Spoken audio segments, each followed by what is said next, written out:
Hello, everyone, and thanks for joining us this month for Side by Side Digital. I'm your host, Rebecca Shively. We've got a great program lined up today. This month, we're talking about managing machinery and equipment investments. We've got a couple special guests on today. Sonia and Lucas are both with Ag Direct, and they're going to share some insights and tips around making smart machinery and equipment purchases. We'll also have some time near the end for a Q&A. So again, be sure to submit those questions for us. Sonia, Lucas, thanks so much for being here. I'll turn it over to you, Sonia. Why don't you tell us a little bit more about yourself? My name's Sonia, and I am an inside rep here at Ag Direct on the business development team. I didn't start with a farming background at all, no ag experience. I came into the company never setting foot on a farm or hadn't even seen a tractor up close. But the nice thing about working here at FCSA and Ag Direct, we have some pretty incredible teammates. And so they took me under their wing and they got me trained and acclimated pretty quickly. And now I've been here 6 years now. Hopefully I know a thing or two more than when I first started. And I am just really excited to be here and to kind of provide some insight for you guys. I will say, being in sales my whole career, I've worked with a lot of different customer bases. I have never encountered a more honest, hardworking, down-to-earth group of people as farmers. So it has been an absolute pleasure to be in this role and to do what I do. So I'm really excited to be here. And I'm going to pass it on to Lucas so we can get to know Lucas. Thanks, Sonia. My name is Lucas Scheibe, Ag Direct Territory Manager in North Dakota. I've been with the company just under a year, and I come to Ag Direct FCSA with just short of a decade of equipment dealership experience. Originally from South Dakota and spent the last 8 years down in Nebraska, and equipment dealership down there in the sales and management side. So grew up on a small farm and moved off the farm. I like to say I'm the first generation off the farm with no opportunity to return. So like you guys, most of us have a special place in our heart for ag and love what we do. So I currently reside in Bismarck, North Dakota with my wife and 2 kids. And I am happy to be here and a part of this panel today. Thank you. Awesome. Thanks, Lucas. So I thought I'd get us started, just give us a quick background on Ag Direct a little bit. So we are the farm machinery and equipment lending arm, financing arm of FCSA. We've been around over 20 plus years. In the last few years, we have partnered up with almost a dozen or so farm credit associations across the United States.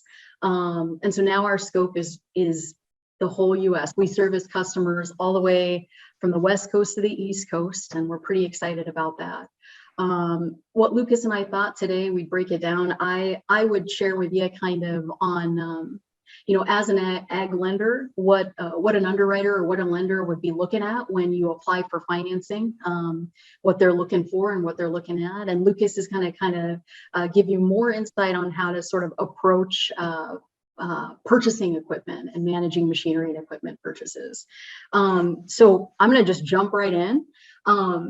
Initially, and you guys all know this, like Lucas was saying, I don't want to insult your intelligence. I know you guys know most of this stuff already. Hopefully I'll provide some additional tips on top of what you already know, but we're looking at your credit bureau initially. And I think a lot of times there's a misconception that when we're looking at your credit bureau, we can tell your ability to pay. And that's not what a lender is looking at all. Your credit bureau doesn't show us how much money you have in your bank account or how strong your operation is. What a lender is looking at, it's what we call your propensity to pay in a timely manner. So what are your behavior patterns as a borrower? What are your patterns? Really, what we're trying to see is we're trying to predict what your behavior will be like if we were to lend you money, and see what we want to assess your risk level there. What I thought is I just put on like an underwriter hat, borrow one of their hats, and just like the red flags, like what they see when they look at your credit bureau, the things that pop up to them, the things that cause major automatic declines. Usually, there are 3 or 4 things, and you guys probably already know this: recent bankruptcy, a derogatory public record file like a tax lien collection, or if you are currently past due, and that's huge. I see that a lot. I just actually had an example of that this last week where I had a young farmer who had a charge that he was disputing with, I think it was DirecTV, less than $100. He's disputing that charge. Unfortunately, DirecTV still reported it as currently past due. On that gentleman's credit bureau, he's a young farmer. He had some accounts, not a lot of deep credit history. He paid all of his accounts on time. I tried to take it back and push back on my underwriting team for him. Unfortunately, they're looking for that, your behavior as a borrower, your propensity to pay on time. So that small $83 cost him that baler that he was trying to borrow. I just couldn't get it approved for him. So if you know that there's an outstanding balance out there for you, try and get that cleaned up before you apply. Especially if it's small dollar amounts, it just helps you so much more in the back or when you come to apply. The other thing that they're going to be looking at with collections, what's helpful for me as a salesperson, if you have satisfied that collection or that tax lien, you've paid it, if you provide me with a document that shows, yes, this has been taken care of, this has been satisfied, that is something I can take right away to my underwriter and help get us a favorable decision. The other big red flag, major derogatory, would be severe late payments. And I know Lucas is going to hammer this into you too with late payments, but lenders, creditors, they report to the credit bureau if you're 30, 60, 90 days late, how many times you've been 30, 60, 90 days late, how many accounts you've been late on, and how recent those late payments occurred. That 90-day late payment, it is hard for us to get an approval if an underwriter sees that. A good rule of thumb for you guys is most lenders, what they want to see is that over 90% of your trade lines have never gone delinquent. Some lenders may have a cushion, more of a cushion. Other strict lenders like Ag Direct, we kind of want to see you more towards that 100%. But 90% is a pretty good rule of thumb. Pay stuff on time. What's helpful is getting set up on those automatic withdrawals. I know things can get busy during harvest. Don't miss those payments. It is hard for us to kind of turn around decisions or get terms that you want when the underwriter sees those late payments. The other thing that they're going to look at is compare what are called, your depth of credit history is going to be helpful, especially on overturning any sort of late payments. What they love to see, what helps me the most is if on your credit bureau, if there is a comparable trade or multiple comparable trades. And what that means is that there's an installment note similar in size to what you're requesting that you've paid well on for 2 years. They like to see 2 years worth of clean repayment history, especially on those types of notes. A tip for you guys is some lenders, you may come to us and we see limited credit, but you know that you have loans out there. It's because some lenders don't report. There may be local lenders that you work with, that you have installment notes with, that don't report, or there may be captives. I know, for example, John Deere doesn't report. What's helpful for us as a salesperson then is if you were to provide us with 2 years worth of payment history on those notes, just send that over to me. It's something I can take to my underwriter and say, hey, Mr. Underwriter, they have proven that they're able to take on, this much money and that they make their payments on time. And often I can get those overturned. The last, or one of the other things that they're going to look at is your credit card debt. I think with credit card debt, we want to make sure that you have credit cards and that you're paying on your credit cards. Again, we're looking at your propensity to pay. It's showing us what kind of borrower you are. The issue is you don't want to have a lot of outstanding debt, because then that raises your risk level, right? The sweet spot there for most lenders, I would say, is about 40% on your revolving burden, meaning, we don't want you maxing out on your credit lines there. So if you know that you have a lot of credit card debt out there before you apply, to kind of get that sort of cleaned up a little bit is very, very helpful, because that's another big red flag that they look at.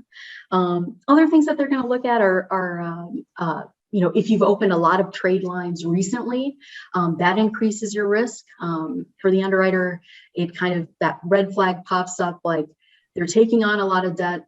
Are they going to be able to make payments if we extend this loan to them as well? Or if you have a lot of inquiries, a lot of things. If you've applied at a lot of places and they hit your credit, that's also a red flag. Majority of the time, you guys, and I know you guys are young farmers, new farmers, may not have a lot of established credit yet.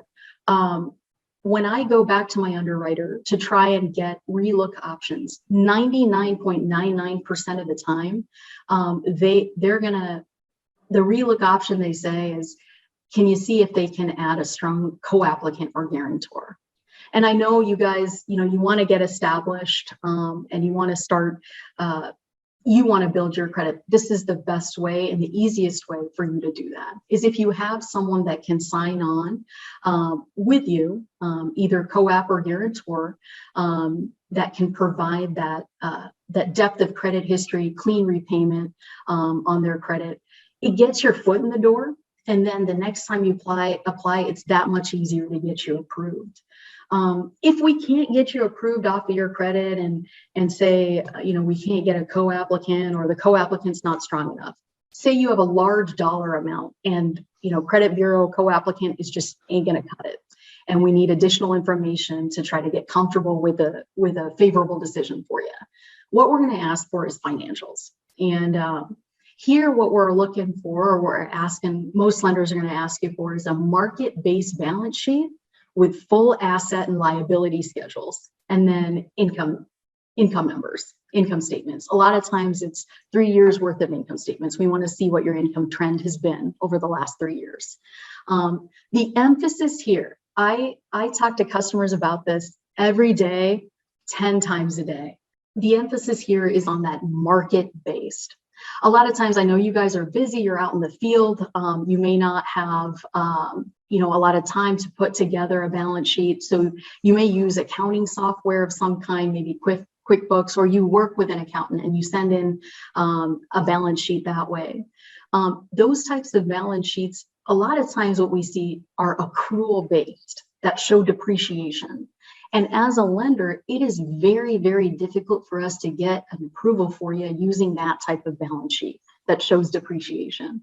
What we like to see is that market-based. So it gives us a snapshot of what your operation looks like today. Having the values of your assets and liabilities today.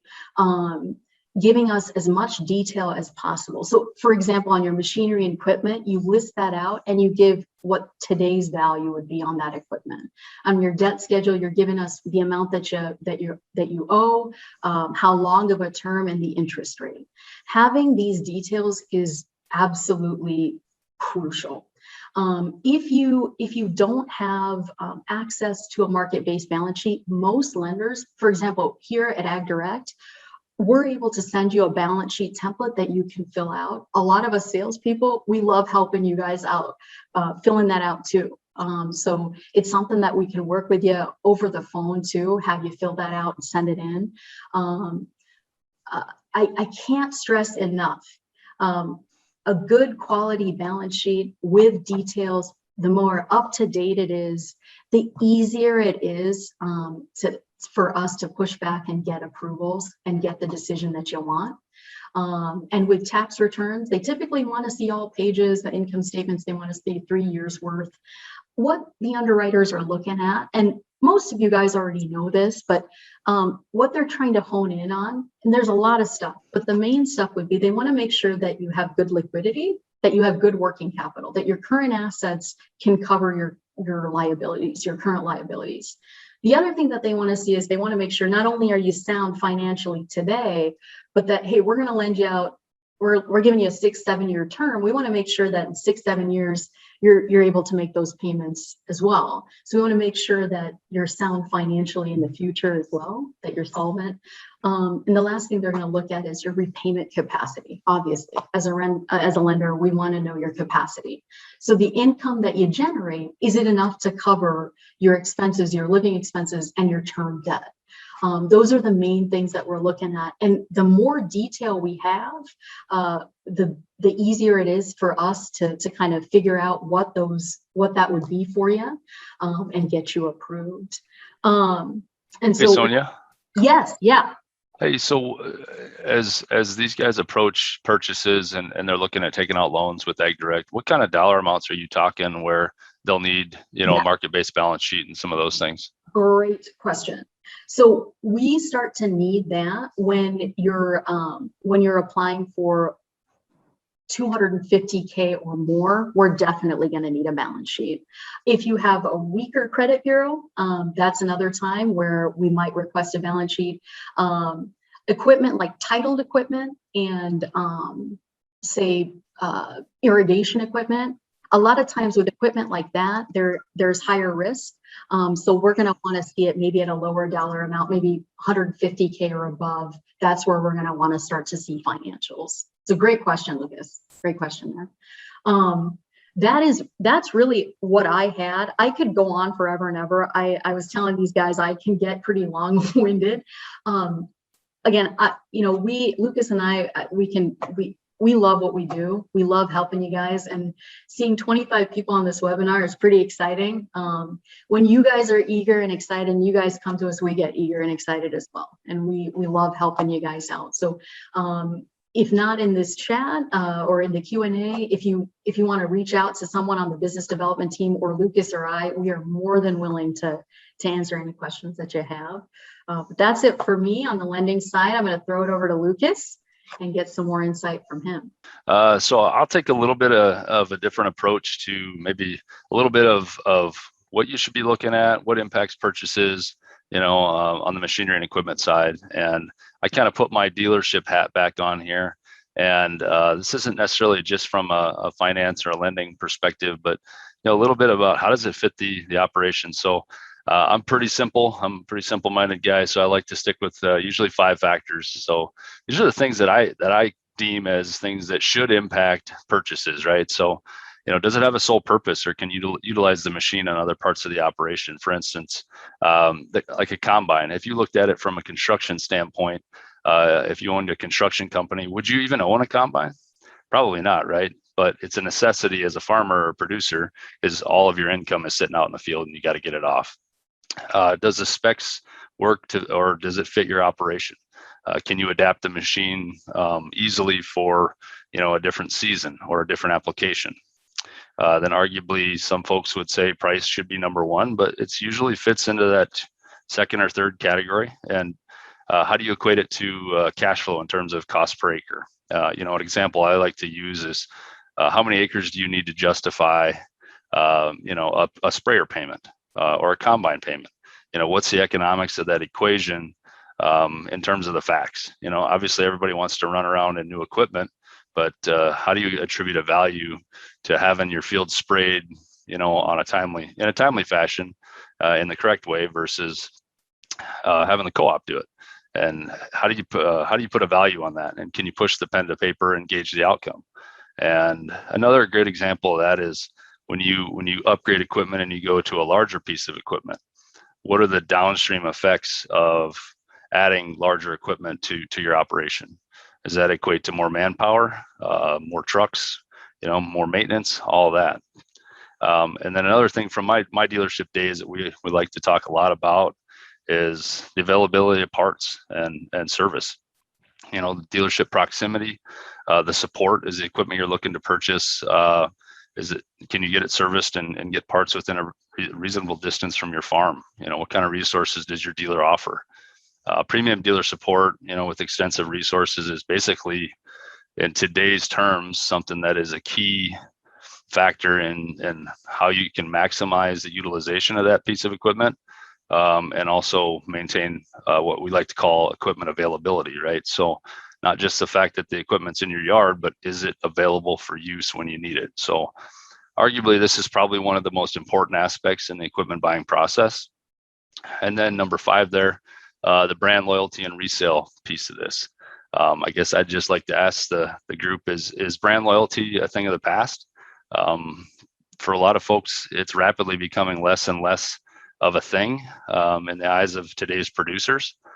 But, running mixed fleets has its advantages, whether it's red or green or yellow or different colors. But it also presents a lot of challenges. For instance, if you've got 3 different colors on the farm, you've got to stock 3 different kinds of parts. So potentially you're going to have 3 different machines running at different times, and one of those goes down, running for parts or services coming from a different direction. So the other aspect of that is learning and understanding those 3 different types of machines, especially if you're not in those machines every single day. That can present a whole new set of challenges. So, and then also technology and competition is also making brand loyalty less of a factor. But again, the secondary market still drives a lot of this, with strong resale numbers for different types of colors of paint, whether it's red or green or blue or what have you. So I guess my advice is ensure you've got those first 4 boxes checked, and you feel comfortable about the direction you're going to go with a purchase before you worry about what kind of equipment that your grandfather ran or the neighbor has. But it's all good to take all that stuff into consideration. So next slide. So next, we'll just look at some buying trends when it comes to machinery and equipment. Some things that we look at from an ag direct standpoint too is what is causing some of the immense growth that we've seen. A lot of it is due to low rate environment. These are some rates that we've seen as low as they've been in the last 10 plus years. So it makes it easier to conserve working capital and borrow that money to update that equipment, knowing that you're potentially not paying as much interest on that equipment. Also strengthening net farm incomes, bigger bushels that we've seen with increases in technology and the way we plant and farming practices, to different subsidy payments that we've seen over the last 12 to 24 months, strong real estate equity positions. We've seen a lot of this come on strong in the last 3 to 5 years, and it's helped a lot of our producers in a good way. And just recently, we've seen stronger grain commodity market prices. Unfortunately, the livestock producers are not capitalizing on as much of this as what some of our row crop guys are. But again, it helps the industry as a whole. And then we look at availability. The dealer, auction, and private party avenues that Ag Direct covers. We've seen a lot of growth, namely in the auction and private party areas. And I attribute a lot of this to kind of like the car dealership effect of the last 5 to 7 years. The internet has really flattened, made the playing field a lot more level. So you have access to a lot more information as a buyer, makes it easier to educate yourself. So when you do walk into that dealership, you potentially already know a lot about the piece of equipment that you're looking at. And same thing on the auction or the private party side. So from an availability standpoint in the present day, good used iron is really hard to find. New iron is next to impossible to find. So, you might need to check some expectations at the door. You're going to probably pay on average 10 to 15% more for that same piece of equipment today versus 6 to 8 or even 12 months ago. So utilize those resources. Don't be afraid to look at other channels. And we've got a lot of resources on agdirect.com. We've got a learning center with some resources out there to help educate you on different ways you can approach, say, an auction purchase or a private party purchase, as these are major avenues for equipment buyers as well as sellers. And then number 5 there, the technology and machine availability piece. So this is something that I think is going to continue to become more and more of a priority, and also something that you can't overlook. As the times continue to change, we embrace more and more technology, especially with the way farming practices continue to evolve. You've got to continually be willing to embrace new advances in practices, and it's probably played more of a deciding factor in what types of equipment or machinery you're going to purchase now versus what it had been and even 5 years ago. So much of what we see bolted onto machines, that are 5, 7, 10 years old, it's largely outdated and obsolete. So a lot of times there's very little parts availability or dealerships that are willing to support that older technology on those machines. So you need to continually look at, hey, is that a fit for my operation? Do I need to continue to be looking at new technology? And then on the machine availability piece, I equate this to, is the machine in the yard and is it ready to go? So the percentage of this time that the machine's ready and available to utilize, basically if you got an aging fleet, you don't have a very good maintenance program, you're going to see availability percentages begin to slip. And obviously your expenses to repair those machines are going to continue to go up. And also you're going to have some costly downtime in the form of not being able to put the seed in the ground or take the crop off when you need to. So this is also a key component in keeping fleets, newer, under warranty, and with up-to-date technology. So many producers find that it's a lot easier to accurately depict downtime when you've got machines that are under warranty with less hours on them. You're almost able to fix that expense when it comes to maintaining your fleets. And we'll move on to another 5 factors when we just look at whether you should lease versus own. So this is something that's, I think, varies from producer to producer, accountant to accountant, banker to banker, right? So just some simple high-level overview of 5 factors that we kind of discuss a little bit amongst the ag direct world and also the equipment guys is, an approach to cash flow management. Leasing can help producers enter the marketplace when machinery costs continue to rise. Oftentimes what a lease will help you do is conserve working capital, which oftentimes, you would be utilizing that capital to purchase machinery or equipment. So leasing also enables you to usually have a lower payment, more of a fixed cost, not just from a payment perspective, but also from a warranty and maintenance cost as well. You have an understanding that for 3 to 5 years, I know exactly what my costs on this machine should be, and that should help you project some of that cash flow, over the next in the near term and the short term, 3 to 5 years. And secondly, like I talked a little bit about, is maintenance and repairs. An aging fleet usually has an increased repair cost. So leasing can help you fix those costs and alleviate some of that by keeping the machine or the fleet updated. And then third, we look at depreciation. So consider some factors such as, decline in asset value over time. Is this a favorable strategy over a 5-year period of ownership? Those are discussions you have to have within your own operation or with, the folks that take care of you from a financial aspect, like your accountant or your lender.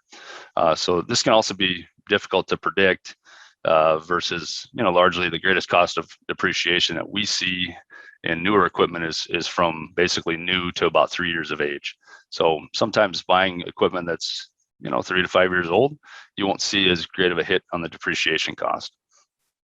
And then technology. So leasing provides access to a lot of newer technology in the marketplace. It doesn't always demand or, you don't always see the highest economic return on investment, but it might net you a considerable time and cost savings, when certain times of the year, this is of significant importance or strategic value to your operation. If, you can cut your harvest window down from 3 weeks to 2.5, that you have to weigh those options and see what kind of value that is to your operation.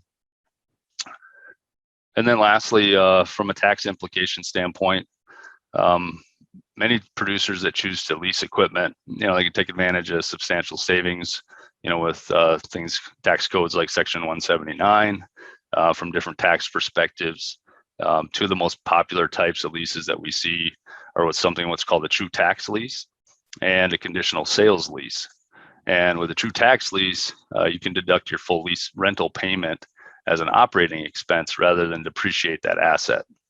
And then with a conditional sales lease, you deduct depreciation and interest, much like you would with a loan, while you still have the benefit of a lower lease payment. So there's a lot to consider when you talk leasing versus owning, but running some of those different analysis and understanding what's important in your operation and some of the risks that you're willing to take on A balance of both is something that a lot of producers have adopted, especially with some of their major larger ticket items. Whereas like a combine, for example, it's tough to justify owning a brand new combine every 2 to 3 years. So entering into a lease can help you stay current with newer equipment, newer technology, an asset with less hours, and arguably a much better machine availability when it comes to uptime when you need that machine. So a lot to think about.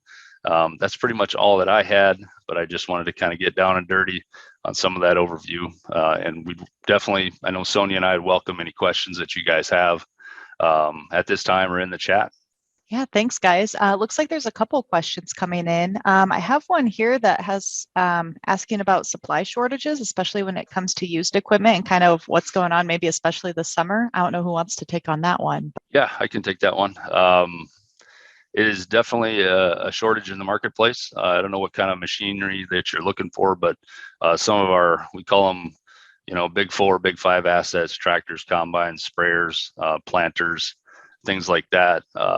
The late model, low houred, good condition, used iron out there is very, very hard to find right now. And it's pulling a premium. And a lot of times what you'd see, in the past would be many producers would take that 6-8 hour drive to come look at that piece of equipment. And now they'll buy it sight unseen. And I know there's a lot of dealers that are trying to jockey for good late model used equipment, and for those guys that have that that types of equipment in their fleets, they're able to pull a premium. But one of the issues that they're facing also is, I can't trade this piece of equipment until I can get a new piece on the ground, and that's also been a challenge as well. So I don't think we're out of this yet. I would think in the next 12 to 18 months, we're going to continue to experience some of those shortages of the used equipment. And namely, that's going to be driven a lot by the inability for some of these major OEMs or manufacturers to produce enough new equipment to actually, kind of catch up to what the demand has been. So I think it's going to be probably another 12 to 18 months where we're going to continue to see some of this cycle of some limited used equipment in the marketplace. Thanks. Really great stuff there. Another one that came in, what's the biggest mistake you see people making when they're making a large purchase like this? I'd be curious to hear both of your thoughts on that one too, if you have kind of a different perspective on that. I'll let you take the first stab at it, Sonia. Oh gosh, Lucas, you really are the expert here when it comes to that. I am more on the lending side. I guess the biggest mistake to make is taking on more debt than you can pay, that you can afford. So taking into consideration the things that Lucas was talking about, sometimes purchasing the most brand new shiny bells and whistles isn't the route to go.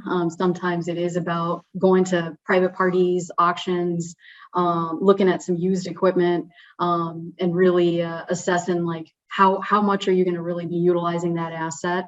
There are going to be repair costs. There are going to be other equipment that you're going to be needing to purchase, and so sometimes it is about sort of getting the site's expectations a little bit lower when it comes to what you're looking at purchasing. Yeah, I mean, I would add to that. Number one is I think keeping the emotion out of it, right? Look at it from an objective point of view and understand, like my wife and I struggle with this. We go back and forth a lot if we're making I call it a major capital purchase. She calls it getting a new car. We write it down on paper, or I write it down on paper, what the needs are versus the wants. And usually I don't get my way, but at the end of the day, you have to try to understand how it impacts your business, how it impacts, the balance sheet or the bottom line. And then also, is it going to create, additional, I don't want to say work, but additional steps downstream that you're going to have to think about. I used the analogy or the example earlier of, I think, jumping a class of combine, right? So if you went from, say, a class 7 combine to a class 8 combine, and you want to make sure you utilize the capacity of that machine. Does that mean that you're going to now need to run 2 grain carts and go from 2 trucks, 1,000 bushels a piece, to 4 trucks, 1,000 bushels a piece? And that means you just added an additional grain cart operator, potentially another tractor and a grain cart, and 2 more trucks with 2 more drivers. So you're looking at maybe $1 million in equipment and people just by adding an additional size of a combine. So a lot of things to think about there.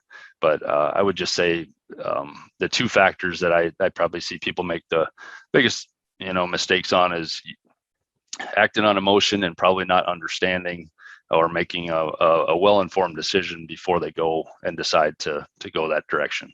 Yeah, great. I think once we all learn how to take emotion out of decision making, that'll help everyone, right? I think lots of applications for that.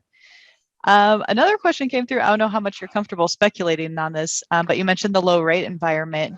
How long do you see that lasting, or what do you think we can expect? Any thoughts on that? I know that's a big question. I don't have my crystal ball today, but I think Sonia does. So no, I was just going to say, I don't have a crystal ball. I have seen that it stayed pretty steady for a while here. Recently, we did have a jump. It is just so hard to predict. Yeah, I think the Fed is committed to somewhere around keeping inflation under 2%. We've seen that kind of tick up here, and I would call it the shorter than short term, last 3 to 6 months. You can see it at the pump. You can see it, with some of the input costs you guys probably see as a producer, seed, chemical, fertilizer, feed costs, things like that. They start to tick up, as long as we keep that in check, and the economy keeps rolling, you can't really push interest rates any lower than what they are right now. So you might see them tick up, between 100 basis points in the next 12 months, but still that's pretty low historically. So I think we're going to be in a pretty favorable environment for 12 to 24 months yet. Great. Well, thanks for indulging us even without having your crystal ball present. Maybe related to kind of the challenge question, but kind of what are the, I guess, opportunities, especially for kind of young and beginning producers that maybe they can jump on, or, some resources that may not know about? I did drop that link in there, Lucas. You mentioned the Learning Center on the AgDirect website, so be sure to check that out. But any tips in terms of kind of how young people can kind of seize some of those opportunities as they arise? I think with, and I don't know the general age range of the audience, but, as we see this different generation of producer enter the marketplace, I talked a little bit about, some of that brand loyalty, but a lot of these younger producers have a little different risk tolerance, and they have a little bit different appetite for, I would say, education and understanding the why of what they're doing. And I think with the internet and some of these, there's a ton of forums out there. Some of you producers are probably on Ag Talk. You can get some real-time testimonials, different accounts of whether it's machinery and equipment, it's lenders, it's what brands of seed, fertilizer, what was your experience using, FBN, Farmers Business Network, those types of things. So you get a lot of kind of unbiased data out there that helps you make a better informed decision. And I think that some of those things to consider can only help you as you move forward and making decisions. But I think I'd like to ask, to kind of wrap us up a little bit, if there's kind of one piece of advice. I know you've already given us a lot of tidbits here, but if there's kind of one big takeaway that you want to leave the audience with before we log off here, what would that be? For me, I would say do your research. On the application part of it, especially on your credit side, know what kind of outstanding debt you might have. Know what your credit kind of looks like to go into the application process. Have those market-based balance sheets, have those financials ready, proof of payments, that kind of thing. Have that ready before you apply. Yeah, I think it kind of parallels what Sonia said, especially when it comes to the buying process for machinery and equipment, or much of anything, on your operation is be informed, have an understanding of the factors that negatively or positively impact the operation, whether that's adding that additional machine, or taking a taking a leap and changing your farming practices around a little bit, and how that change or that decision to do so increases or decreases your risk. And I like to look at things from a most likely or most probable outcome to, hey, what happens if I add this piece of equipment and I'm not able to harvest my crop, and we have a significant weather event. Basically worst case scenario, how does that impact us? What do we look like on paper? What does that do to the operation? And I think if you can have a good understanding of those best practices, worst case scenarios, I don't want to say doomsday, but some of those things could happen. What happens if rates do double or triple in the next 24 months?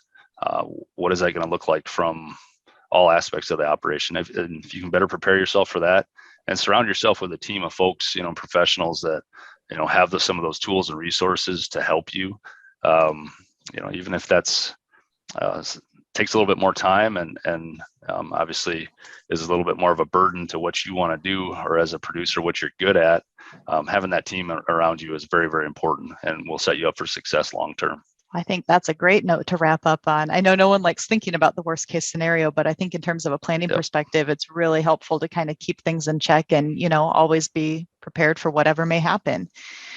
So we're just about at our time here. So again, I want to thank Sonia and Lucas so much for taking time out of their day and joining us, providing their insights and expertise. And thank you in the audience for tuning in and for your great questions. And we hope you'll join us. We'll be back next month on August 4th. I dropped the link if you'd like to go ahead and register for that one. We hope you'll join us on August 4th. Until then, take good care, and we hope to see you online soon.